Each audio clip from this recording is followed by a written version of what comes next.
There you go. Sorry. I just did last minute button pressing. Sorry. For those of you who have not been keeping up with us, we just got back from doing a ton of live streaming on the road. So we're slightly low energy and not fully in our spaces yet, and everything is not entirely unpacked. But hey, we're here. Yeah, so it turns out that one of the crazy things to do is dismantle your entire studio to take it with you to California, and then come in at 9:30 at night, and then try to spin back around and do a stream at 6 a.m. the next morning. Not a brilliant move. Not a brilliant move. George says he is hearing double V on the audio V, and I appreciate that George used the actual word after last week's awesome demo. Yeah, I don't Well, hear we it, would but have I'm to happy to have you check. talk through. Yeah, I we don't would hear have it. to Don't. check with the rest because I'm not seeing Yeah, double audio yeah, at I'm all. not seeing it either. So don't move unless somebody else says it. That's one of our rules.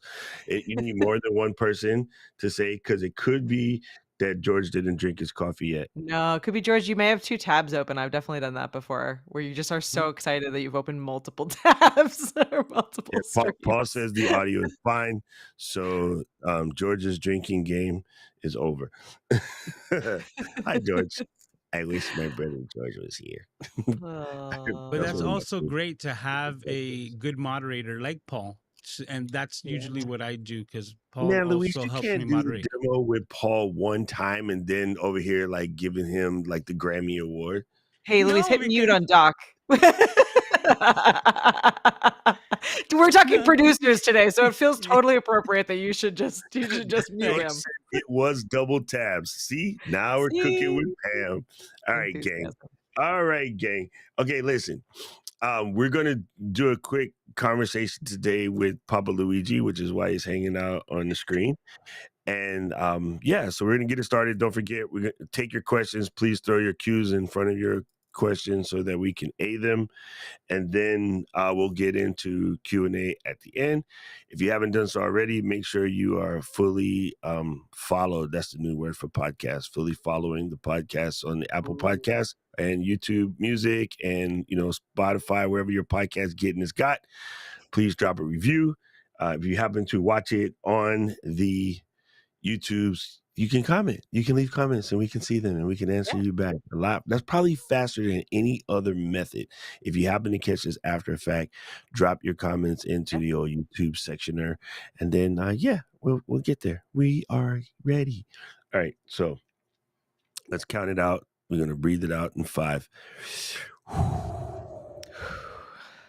Counting it down in 5, 4. Aloha, Flow Riders, and welcome to another edition of The Flow. I'm a community manager from Ecamm, Doc Rock, along with my awesome co-hosts, Katie and Luis. Hi. Yes. Today, we are going to talk about the benefits of having a podcast producer and like what that means and what happens, and just like Luis is there, right? So we want to explain to you how he does what he does and why, and if you can, why you should. Yeah. Right? That's right. That's it. Why everyone needs a Luis, but you can't have ours. So unless you're in a different day and time, in which case maybe you could talk. Maybe. Okay, listen. I had some stuff I was going to say, but we'll start with a first question because Eden actually had a good question. What's the difference between a producer and an executive producer? I was going to say can-ducer. What? What's the difference between a producer and an executive producer, and which one can I put on my resume? Well, let's be dead serious. Every single one of us can put EP on our resume because the executive producer for the Flow podcast technically would be one Kenneth and Glenneth Asperley, because they pay for it because Katie and I are salaried. So the EP is the person who pays for the production. So when you see someone has an EP credit, they put wallet on that production, no matter what it is: TV show, Iblam, song, concert, whatever, whoever the EP is, they're paying for it, right? Yeah. So, which a lot of times you'll see a bunch of executive producers. So this one is produced by Ecamm. And so, yeah, that would be what the EP is, right? Mhm. And the producer in our particular case is Luis. So there's two forms in a producer role, right? There is the producer who's running the show, right?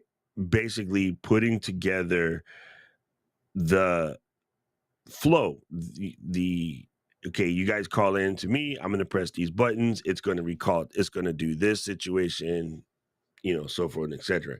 And then there is a showrunner who is normally the person that is doing all of the planning for the guests, um, booking, making sure that equipment is where equipment's supposed to be, so forth, so on, et cetera. So there's two forms of producer. In the podcast world, we're talking about Luis pressing buttons. Mm-hmm. Mm-hmm. Yeah, that's because here with the flow, with Katie and Doc, they do some of that production as well, as Mm-hmm. far as the booking the guest, who's going to be on, what the subject matter is going to be, because a lot of it has to do with their interactions. Like they just mentioned that they were at Card Party in Anaheim just this past weekend, and I know for a fact that they were able to meet a lot of amazing creators and start building these relationships while they're there live. And that's how they tend to bring a lot of guests onto the podcast. So with that, they also have a, bit of the production side on who we're going to be bringing in. And then during the week, they'll let me know and I'll set everything up in the back end. Mm-hmm. Mm-hmm. I think the most important part about what you do, Luis, and what I wanted to make sure everyone understands here listening and watching the show is that I think the most valuable part about having a podcast producer or someone in the role like what Luis is doing is the ability for us to be able to focus on the show itself while we are creating, in this case, live streaming it, right? So we know Luis is behind the scenes. If something goes wrong, we know that like we can continue on and he will be solving any kinds of challenges or problems, making sure that we sound and look our best. He is making sure that all of our scenes look good. The whole flow of the show is there. So we can stick with kind of the big picture planning of the show and then just the actual content creation, just the conversation and getting the content and the information out to all of our flow riders and the listeners and viewers that are consuming the content. So whether you're live streaming your show or you're your audio only or your audio and video, but you're recording, having someone whose job it is to be responsible for the quality and the button pushing and the behind the scenes frees up the host and the co-host to be focused on the content itself. And both sides of that are hugely important to being successful in the podcasting space. So if we can sell you or encourage you on one thing, like even if you can't afford to hire a podcast producer, find a friend who is, a good friend who wants to be part of the show, but maybe doesn't want to be on camera for whatever reason, or doesn't want to be on audio. Find that person because it really does make a big difference to not have to be using that many different sides of your brain at once. Something is going to go wrong when you're using that many different sides of your brain at once. You're going to push the wrong buttons. You're going to do something crazy. Something is going to happen. So having that other person is hugely helpful. And No, sometimes you can just forget. Yeah. Like doing all those things, you could just forget something. Like I constantly forget on my weekly live stream to do a segment called Cities Gaw, which is channels that I think you should go and watch. And a lot of times I just like, I'm seeing like, hey, bye everyone. And as soon as I shut everything down, I see that I forgot that segment. Yeah. Yeah. there you go.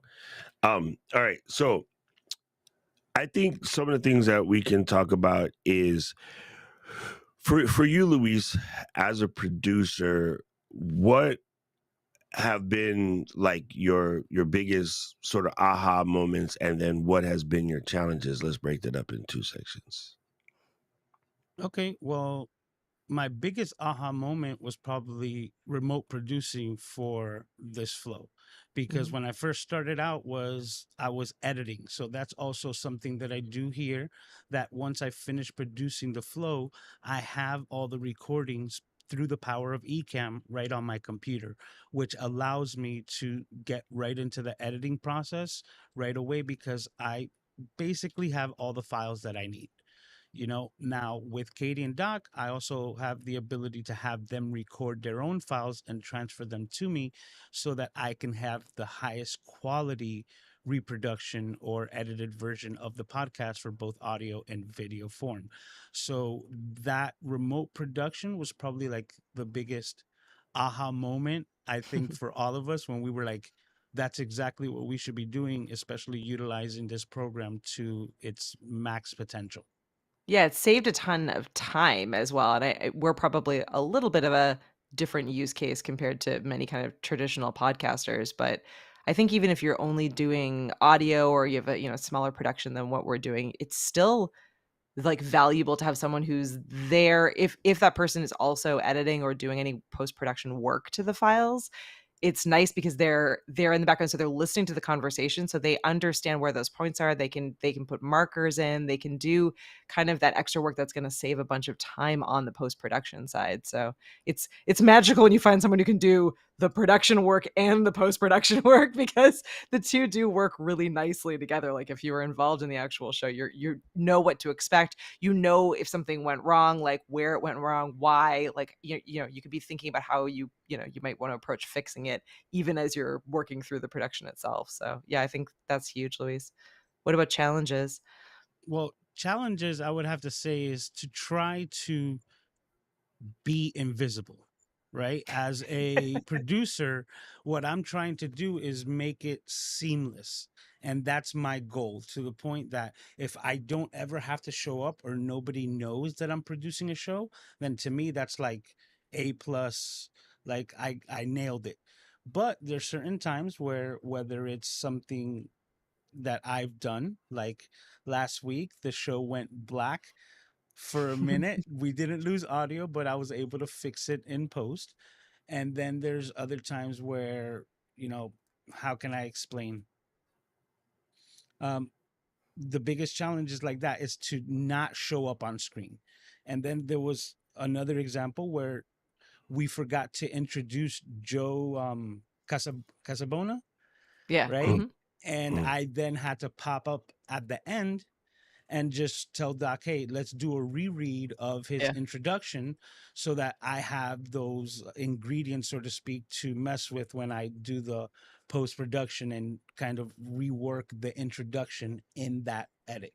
So, if I would say the biggest challenges for me is to try to stay behind the scenes and make it like if I didn't exist, kind of ghost remote produce the show.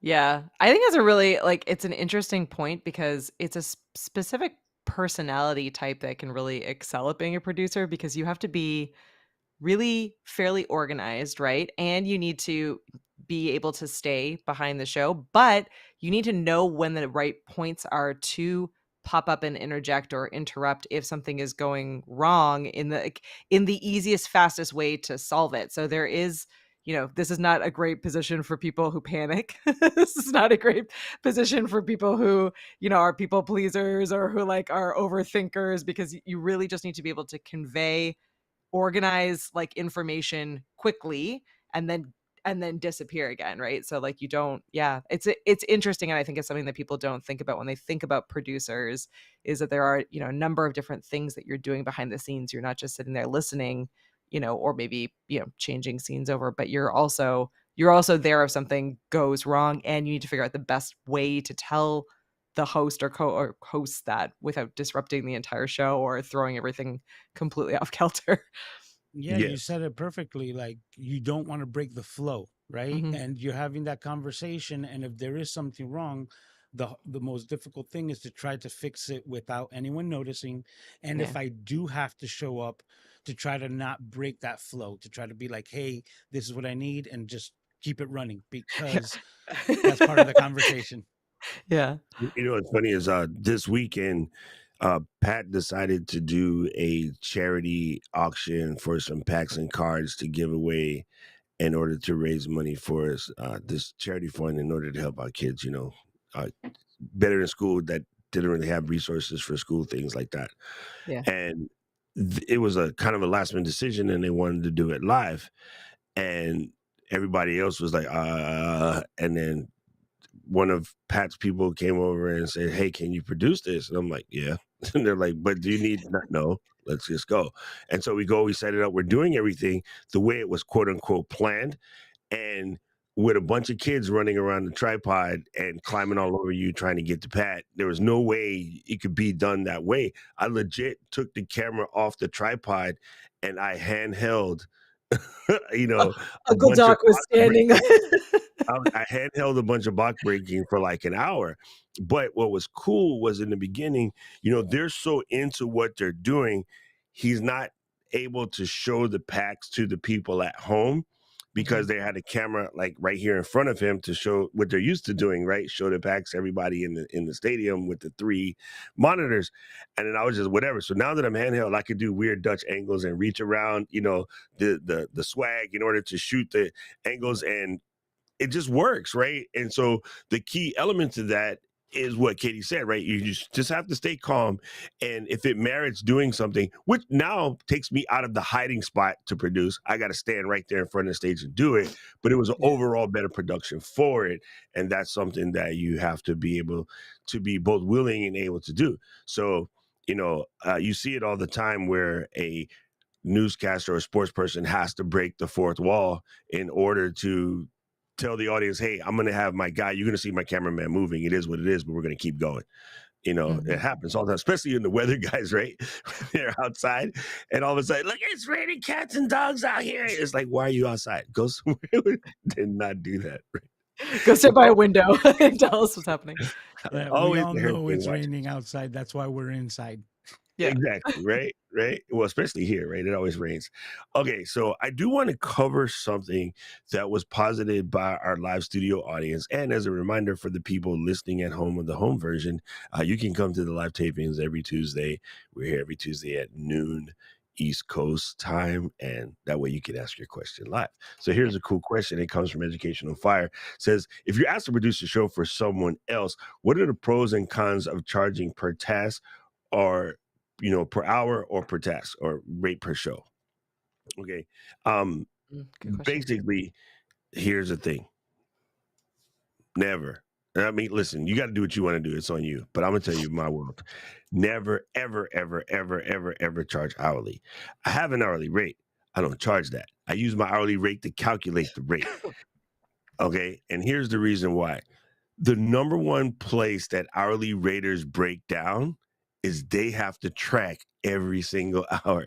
And pretty soon you're not tracking hours that you should be.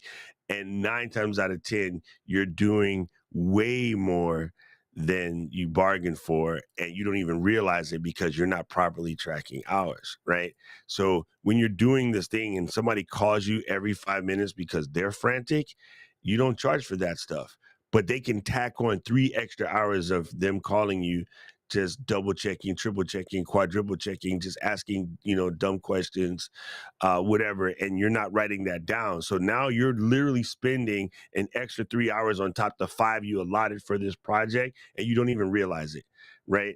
And you're like, well, how am I so tired? Like, why is my day gone away? Because they called you to stop to ask you to check something completely different and not to do what you're doing, but they figure and then yeah. So I don't do that. You pick a project, you pad in a couple of hours on either end. I also had to remember to start padding for travel time. And I tell you what, after driving in LA for the last week, I guarantee you I understand why everybody charges travel time. People in Hawaii get mad when you charge travel time because they're like, oh, but it's only across the town. And I go, yes. But in the hour that I'm sitting in this car going to your event and from your event, I could have did another hour's worth of work. Yeah. So I have to charge you for that. And I'm not charging you my full rate for sitting in the car, but I'm also not going to not charge you, right?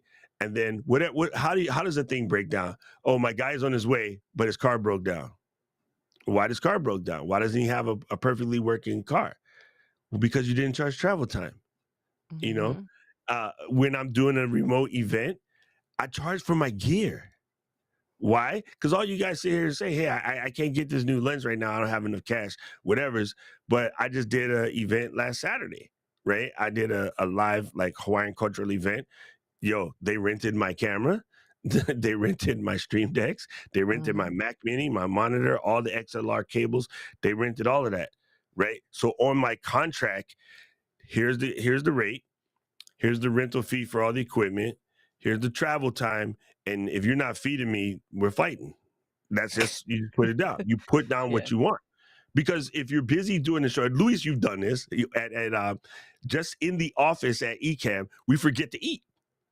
Hmm. So I Hmm. put it on them because I know that I'm going to be focused. You know what I'm Yeah. saying? And so even at card party, like Caleb is like, listen, stop and eat. And I'm like, okay, Yeah. okay, okay. I don't even want to. And Katie and Caleb are like, listen, Doc, eat, dang it. Like if you don't Yeah. eat, you're gonna fall out. But I'm in my zone, auto zone. Sorry, not sponsored. I think I completely agree with all of that, and I also think having and giving a client one set rate, like you have it broken down as you were saying, but like just being like, this is the cost for this project also is easier for the client because Mhm. if you're managing a budget and especially if it's a tight budget, it's also difficult to be like, oh, okay, well, I need to make these phone calls, but like every single one of those hours costs and I can't like it.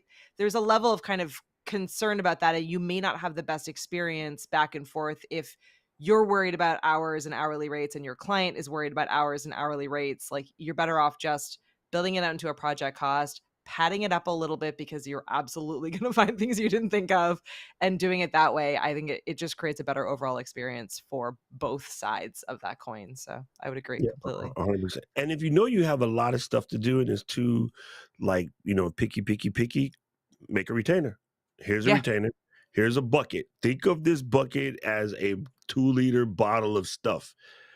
You use it all up, you just fill it back up, right? Yep. So that also works because it keeps you from having to, you know, completely rely on your guess ability in order to once you do a couple, you know what your rate is, right?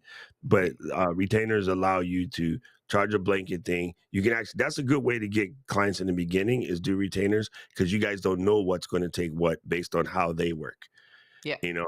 And then I always my problematic clients, I always like to tell them that my other clients get charged less because they're better organized. It puts the onus on them to straighten their Yeah. act out. So Mhm. I'm like, so you're paying because your people are out of whack. But if you can get your people in whack so they can tell me where to be at what time and have my positions all marked out, my power locations all marked out, whatever, I can cut your rate by 20%. But I normally come here and stand still because y'all are still like, waiting on somebody to come or whatever. So luckily the person I worked with last week, Mikey is a world class videographer. So he knew exactly what to do. So the workflow was like brilliant, right? We come in, we pop in, we set up, and they're like, how much time do you guys need to set up? We're set up already. Oh, really? I'm like, yeah, we're done. We're just waiting on y'all. They're like, oh, okay. So that's how. Yeah.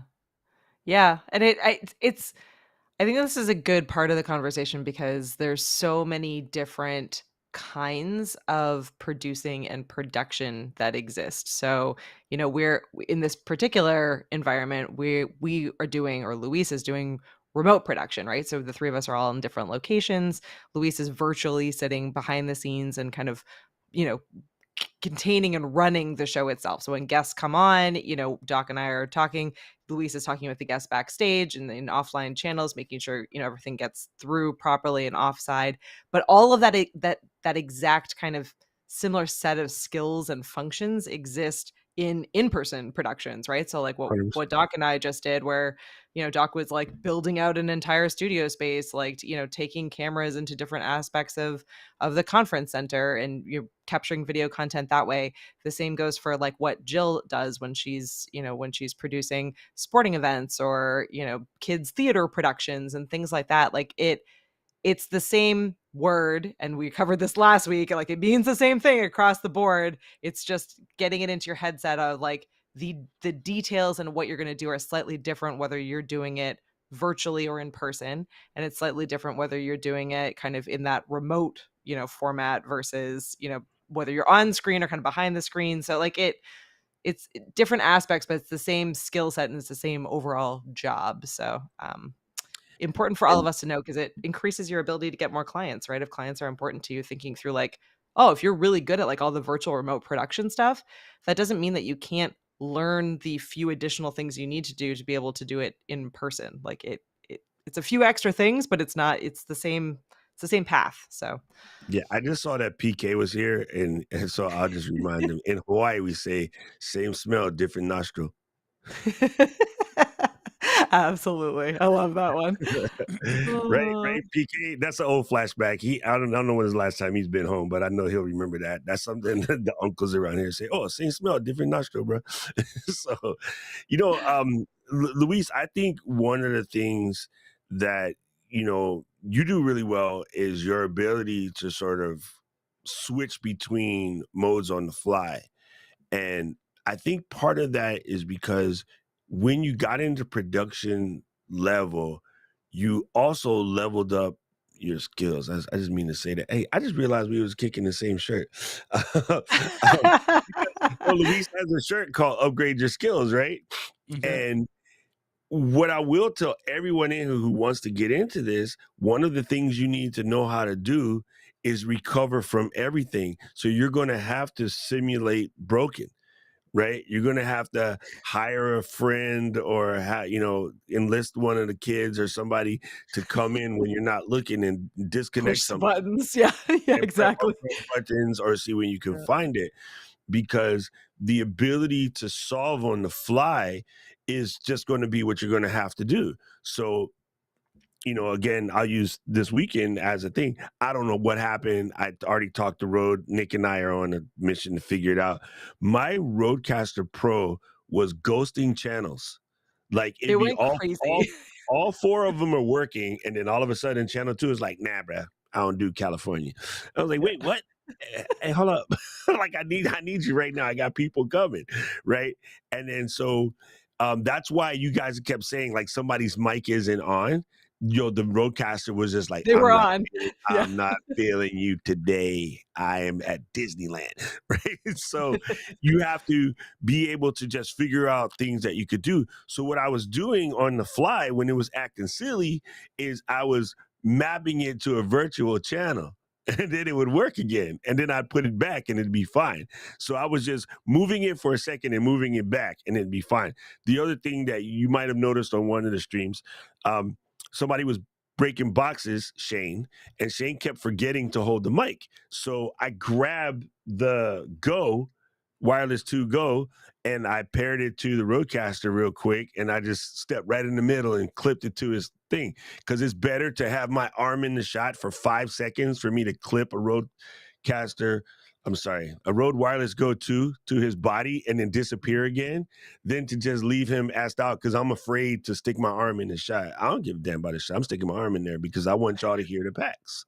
Right. Yeah. So those are some of the things as a producer that you have to be able to do. And you're very good at, like Katie said, if something's tripping, I'm gonna untrip it while it's still going, just keeping the flow moving. So Yeah, that's Yeah. kind of like what you just mentioned of like, that 20%, organization, discount, because when you're producing or remote producing, you're basically problem solving on the Yeah. fly On the all the fly. time. Mhm.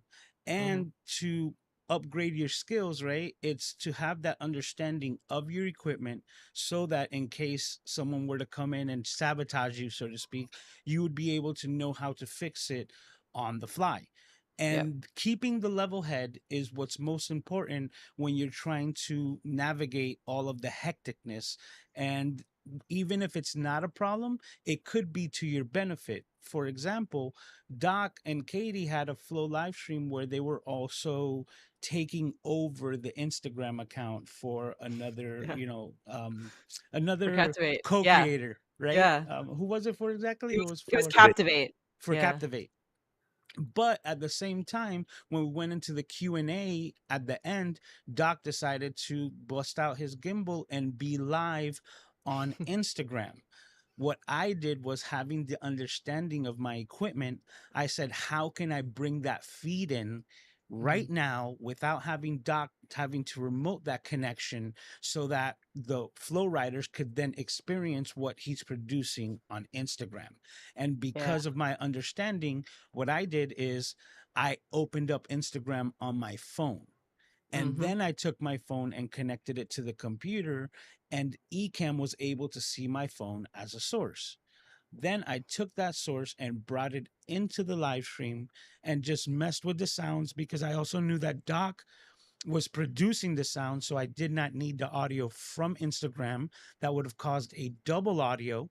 And having that understanding, I just brought the video feed and allowed Doc to then share what he was sharing on Instagram with the flow riders Yeah. just the same.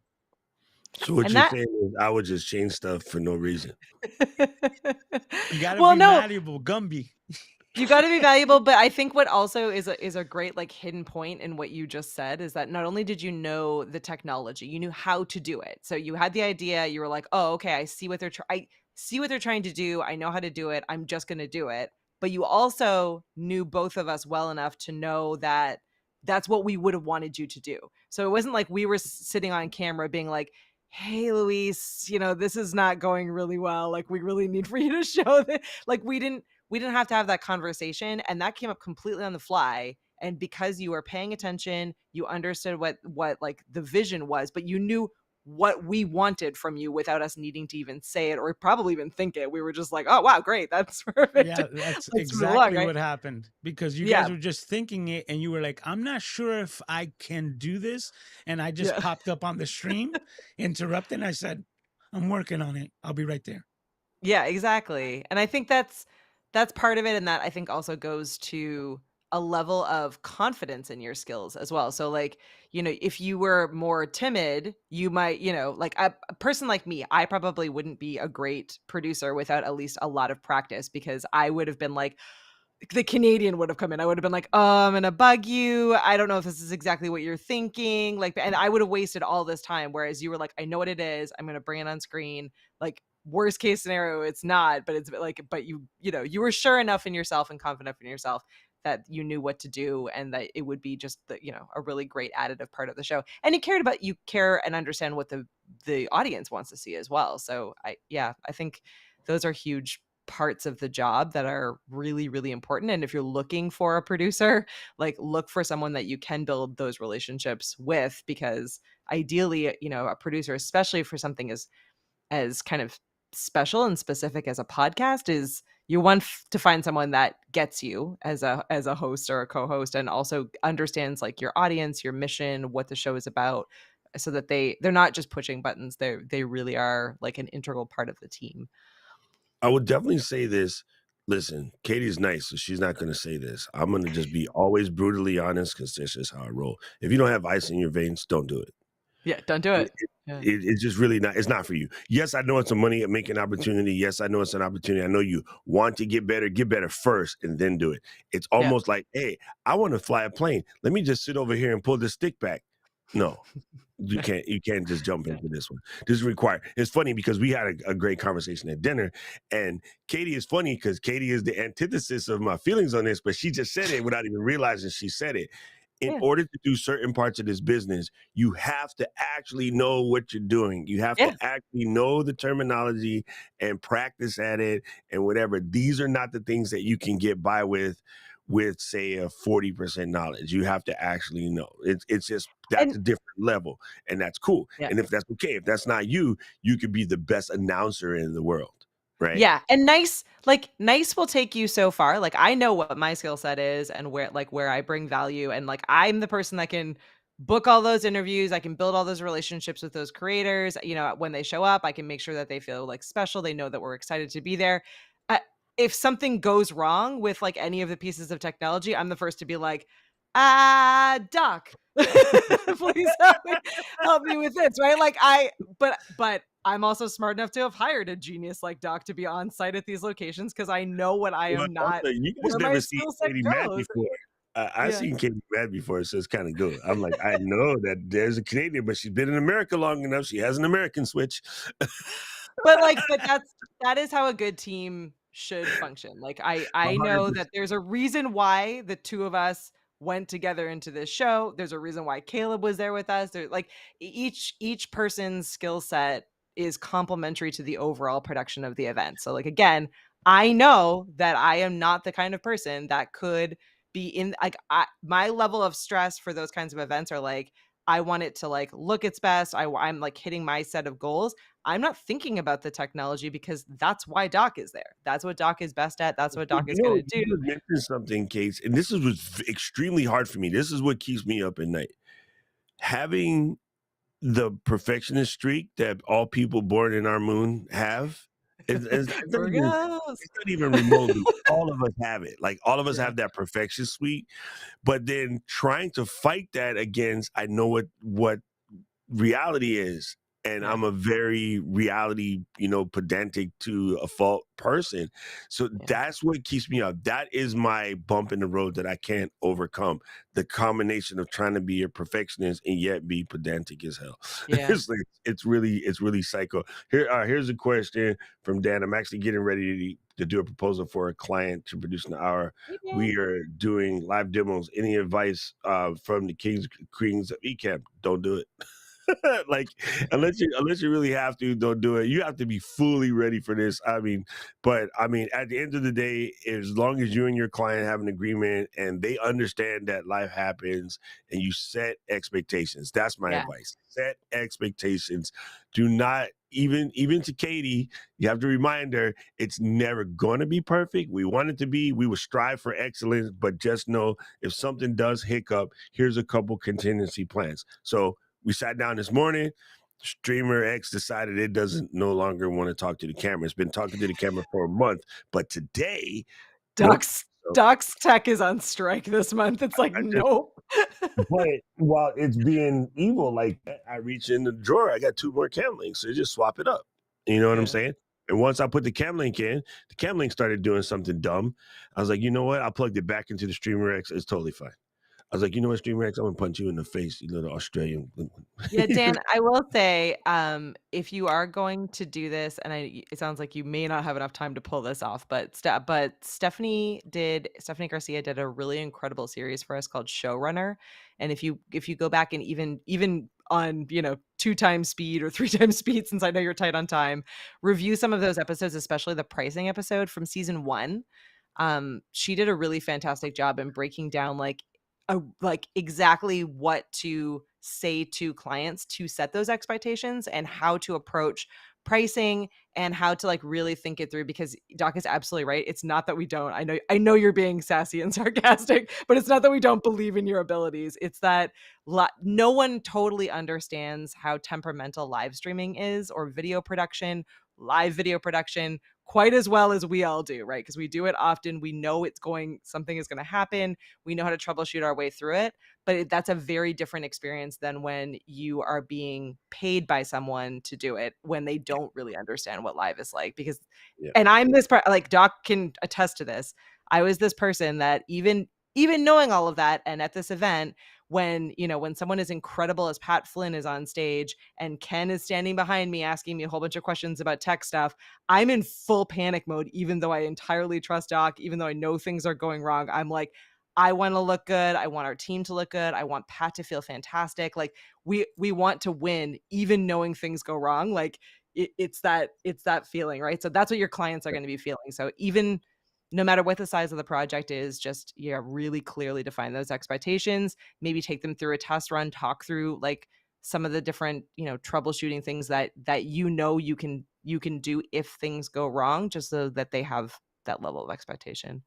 It reminds me that you said something about no matter what the level, like we have, pretty high end client that has an entire team and they come in and they're like, oh, I'm trying to figure this out. Like, this didn't do with this. I'm like, yeah, because you guys have been producing for television for so long and this is Mhm. live stream. It's a little bit different. Here's Yeah. the delta.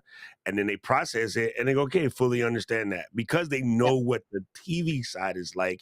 And we, 9 times out of 10, what they think is a problem is us just explaining the delta between, the actual TV production and then the live production. And then they get it right away. And then they're Yep. happy as clams. And so it's almost like throwing in people like us, Luis, who grew up in Spanglish. Sometimes you have to translate what one of the aunties or uncles said. And it's not because they got the language wrong. There's a culture back difference as well, right? So it's not just the words. You got to do a combination. That's a heavy code switch, right? So yeah, Hmm. it's one of those things. PK, to your question, Paul said, do you have a shareable podcast setup guide for clients and to get better organized? Honestly, we do have guides for how to be a better guest and things of that nature. We don't have one about how to get the clients organized, because I guess that's a little nebulous. It's really, really hard to come up with that. But We I have would, some of them in the showrunner download. So yeah, I again, was that gonna say, first I season of would say hit showrunner. showrunner. That's exactly what I was Yeah. gonna say. Yeah. I would say Yeah. hit showrunner season 1 and 2 and see what Stephanie is putting down over there, because I think that information covers a large amount of what you would end up telling a client anyway, or having yourself ready. So I was gonna say it's the same answer as Dan. You guys both have homework. Go check out Well, Stephanie's one thing two that seasons. Stephanie did, and I do think we have this in a shareable guide, or at least we have the graphics pack that you can add in, is like what she does all the time is she works with like pretty high end, like big time Procter and clients. Gamble. Yeah, big brands, right? So she's like the queen of working with, large companies. So if she can do this, everyone can do everything else within this space. But she builds out scenes in advance in Ecamm, and rather than just sending over, the agreement, the proposal, the plan and project that they're working on, she actually takes them step by step what the experience will look like using like placeholder images. So like, hey, like, this is the first scene, she shared those images with everyone on showrunner, so you can use them or make them your own. But it's like, it's like a little like cartoon image of like Luis. It's like, okay, Luis is going to be on like, the camera first, and then we're going to go over to Luis. This is what it's going to look like. And then, here's where the back channel is going to be, and then it's going to go into the next scene, and now it's a two up, and that's what this is going to look like. Here's where we're going to put their names, like, are these names spelled correctly? Next, the next scene, giving that level of kind of experience to a client. And you have Ecamm already, so it's so easy to just bring them in as a guest, flow through the show, or even record it as a video or live stream it and to a an unlisted link, and let them jump on in the comments. Let them know what the experience is going to be like, whether they're on camera or it's the bigwigs that are just going to be watching. I think it goes a really long way. It'll get you thinking about what the actual experience is going to be like step by step, but it'll also give them a good understanding of what to expect. Eden says, "What is your favorite and least favorite part of producing for others, Luigi?" Well, that's a really good question. So, what is my favorite and least favorite? Favorite I part love would have this. to be working with, honestly, I like know, right? really amazing creators, right? Like I get to work with a lot of people, and I've been in touch with a lot of people that I never thought I would have ever been in contact with if it not for being a remote producer or producer of that sort. So that's like one of my favorite things. And the fact that I have the ability to help out so many people out in the future, that only like your reputation, your rapport kind of grows with it. So that's something that I absolutely love. One of the hardest things for me for remote production will have to touch back with that thing that Doc was talking about the organization, or better yet, when you're dealing with someone new, which is what their expectations of it are. Mhm. Because once you set the expectations, even for like Dan, like if you are going to be remote producing for somebody, make sure that you set those expectations. And if it is your first time, if it's your first rodeo, also let them know that maybe your price that you're giving them is a special discount, because it's like your first time go on it, and it could be the first step that you're getting into production or remote Mhm. production in that aspect. So when the clientele expects everything to be super easy, and they don't have that understanding, like Doc was saying, that it is live, it's not the same as television broadcasting, and live happens.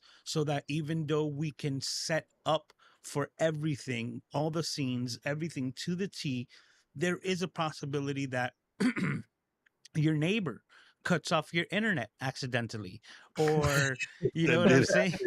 Exactly, like, happen.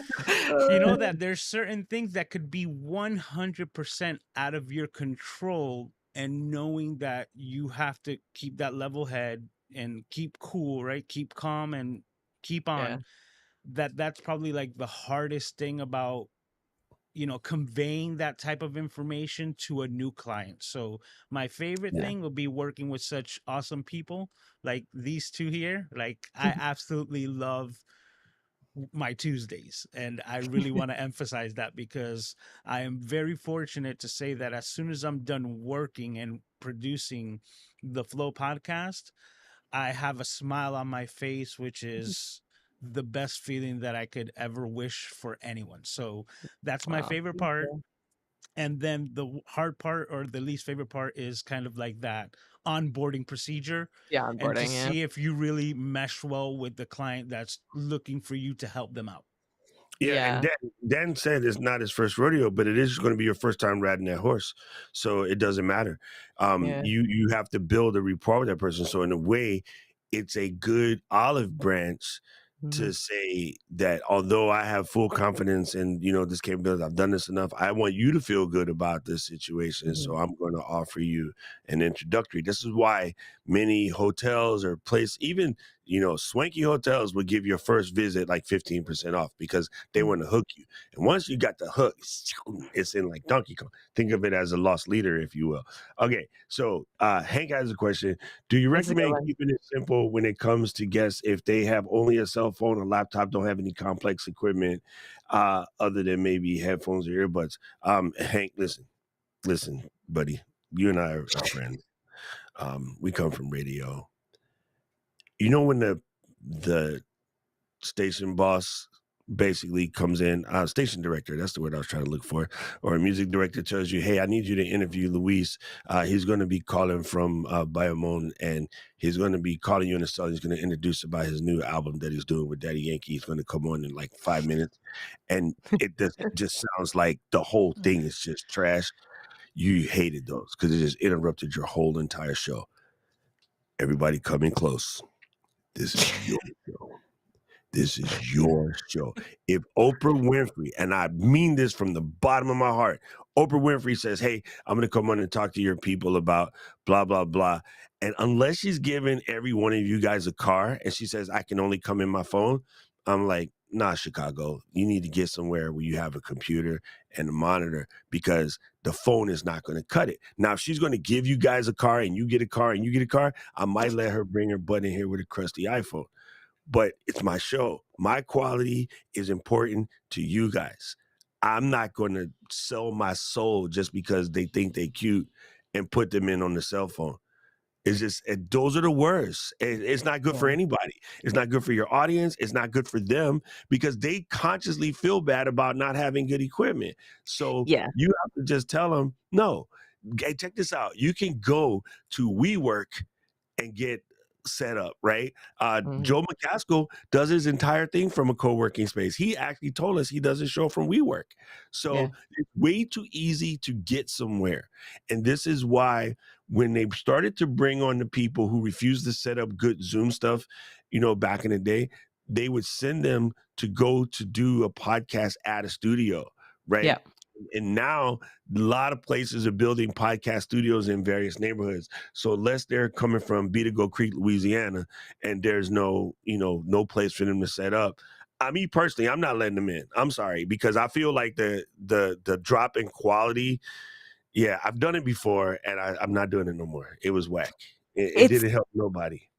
it's a really great opportunity, and again, this depends on, like, what your budget is, but and how important the guest is to you, but 2 things. 1, if you're able to do a tech check at least a week in advance, and I know that we don't do that for this show, but we also don't have a lot of guests on this show, but if you're able to do it at least a week in advance and they show up looking like garbage, offer to send them something. Like, Yep. give them a discount, spend the money and get them like a webcam, a pair of in-ear monitors, any kind of microphone that's not, that's not what's built into, or there are a lot of different um resources that you can send them. And I think we have a bunch of those either in the Flow freebies folder or definitely in the showrunner. Again, this is a showrunner heavy episode, but again, in the showrunner resources, where it's send them a list of like recommendations with your affiliate links. Like if they're a big enough person to say like, hey, I want you to look inside your best. These are the 3 pieces of gear that we recommend for all of our, for all of our guests to get started. If you don't already have them, here's what the total cost is going to be.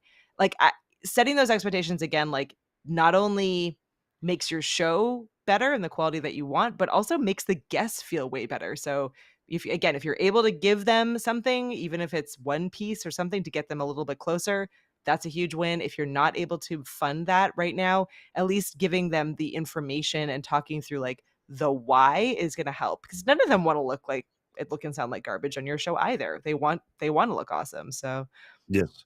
And yeah. so you figure something like this. So the Samsung Q2U is again $60, and a Samsung Q2U can plug into an iPhone with the proper cable. Yep. So for Twit, we always sent people headphones and a Logitech C910. Yep. We sent it to people back when those were the top of the food chain.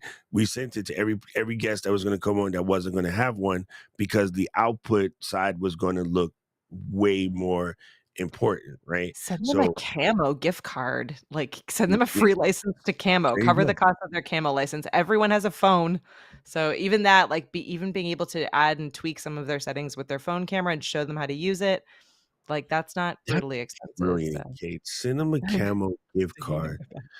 yeah. and That and was and just like a quick PDF on how to go in there and set it up, make yourself look cute.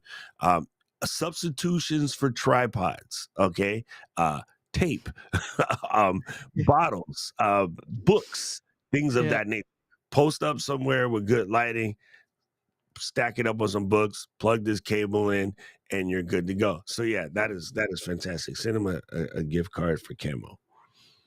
well, just to Yeah, add one that's last thing to $5.99. that. Yep.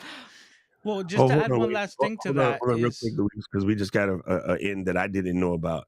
For $5.99, or use the refer a friend link in Camo, and you can send them a free month.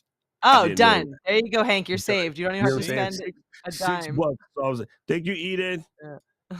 Yes, That's that's awesome. cheaper than ice cream that Eden eat. Well, what I was gonna add to that was just kind of what he was saying as well, and this is going to Hank, that he was basically asking like, if you're not talking about the technical stuff, is it easier to just keep it simple, right? I guess the Oh, you always conversation, keep which it is simple. Yeah. exactly. And the example that I'm going to give is today's episode. Like, I know that I have the ability, and when I brought Doc and Katie in and we were doing the tech check, I was like, okay, do you want me to set up the scenes? And they were like, nah, let's keep it simple. We have the three, head overlay, and let's just go live with it. And I said, all right. And I still have the ability to make it as technical as I want to, but that basically has to do with the skill of the producer, right? And how comfortable you feel with changing scenes and things like that. Like, I also feel just as comfortable in what I call the producer view, which is just like our basic Ecamm setup, which allows me complete control to just add people, remove them, and just move things It's around almost however I see BTS. fit. But definitely keep it as simple as it's easy for you, right? So Mhm. if Right. you still consider what you're doing simple, even if somebody else considers that hard, hey, it's simple to you and that's Yep. still within your wheelhouse.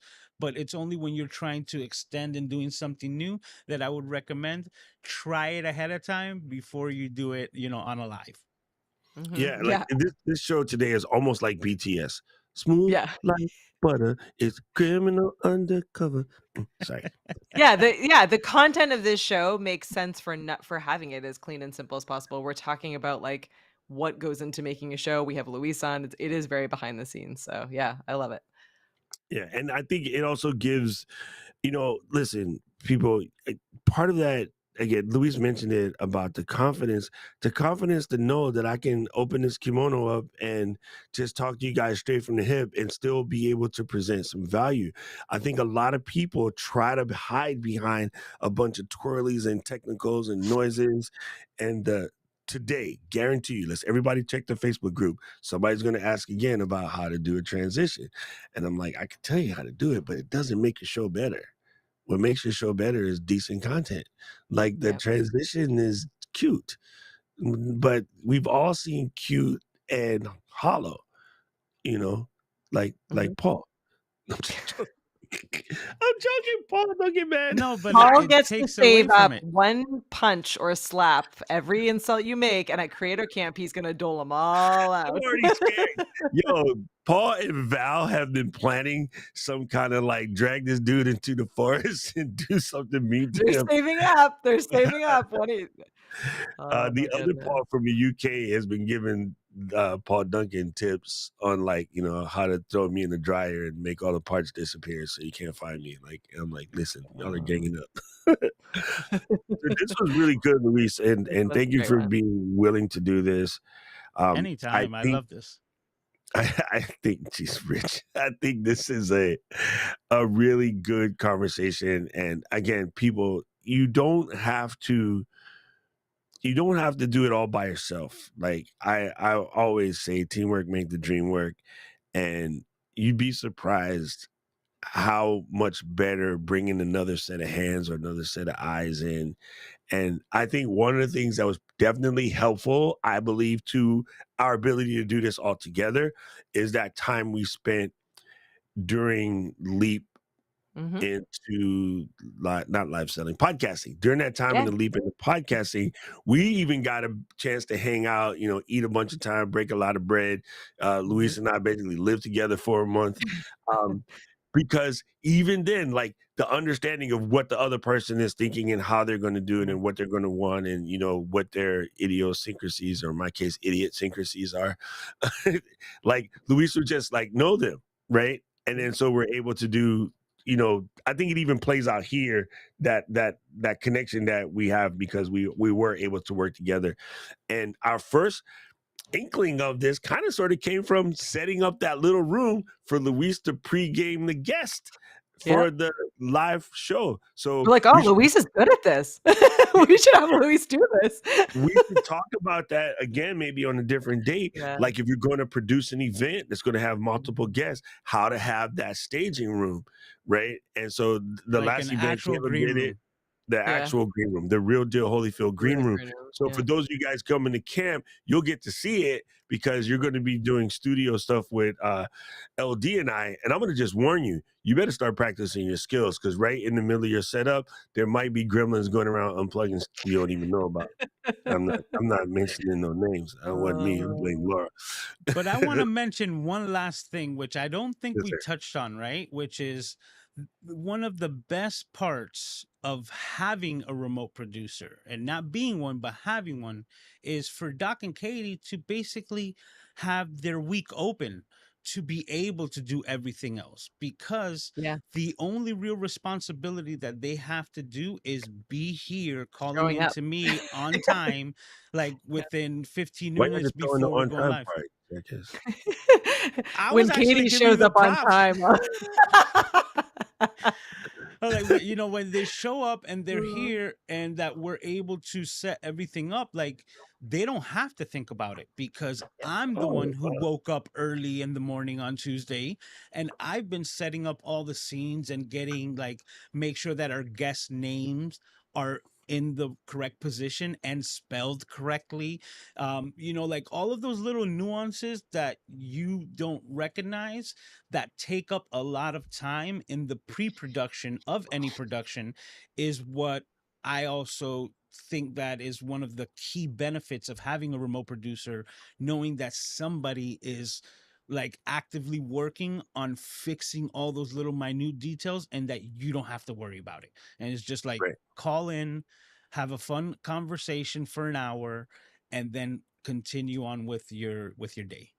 Yeah. Absolutely. which is like, so that way you can just show up on time. I was like, oh wow, check out these new colored cables from Rode. Like these are pretty good. Like they got pink. Look, they even got purple. I didn't get any blue. Combuck stole them all. I'm like, what are we talking about today? Listen, I'm telling you, man, my brain is jacked up still because like I Oh. literally got 4 hours of sleep. So All right, time for us to wrap so that Doc and I can go back to sleep. And we Get some have naps to in. get this show going. I just realized Kate. I don't see. This is how tired I am. I just realized that Kate is calling from Castle Fox. Yeah, Kate is calling from Casa Fox. I had friends visiting last night, so who shout out to them. My family and a bunch of close friends went camping together while I was out at card party. So some of them were still here this morning. So I was like, I'm gonna work from home today, and I'll just call in, which is one of the benefits of having a remote producer. I'm like, don't have to worry about it. I'll call in. I know that I have my minimal setup ready to go here. I can turn it on and be looking good and sounding good. Mhm. I'm laughing because Paul said, "Hey, Katie, are there any cliffs in Amesbury asking for a friend?" Yeah, No.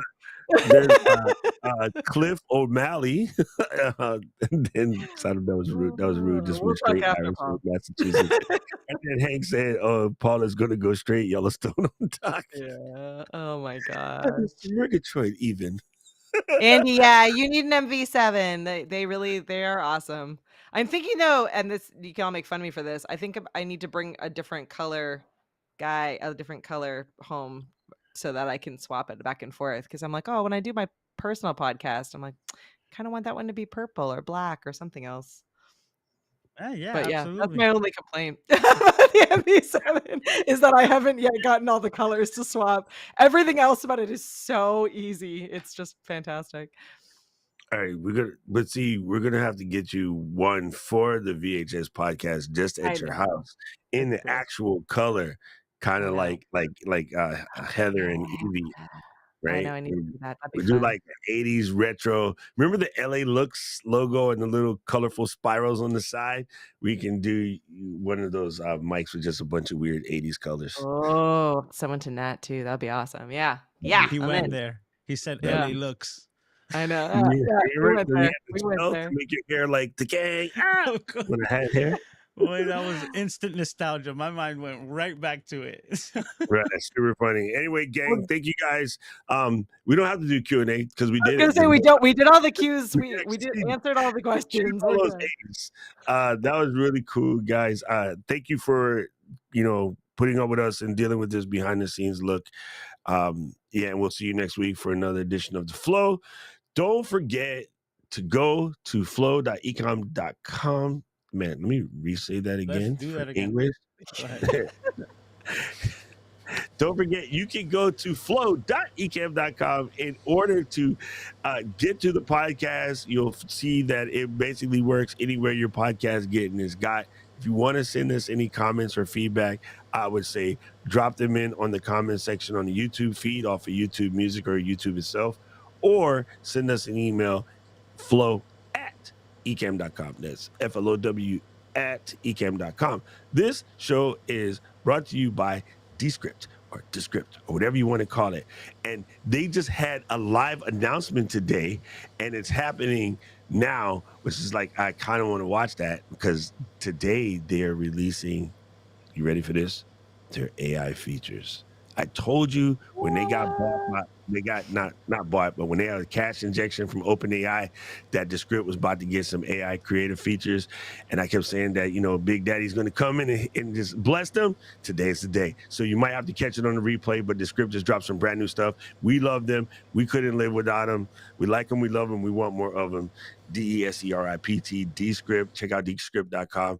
And if they ask you how you found about it, tell them you heard it on the Flow podcast because Luis produced it. Mm-hmm. Yep.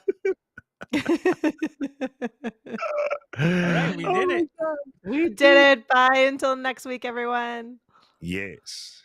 All right. Flow Riders out. Let's get And I lost my OWT mouse out. cursor. There we go.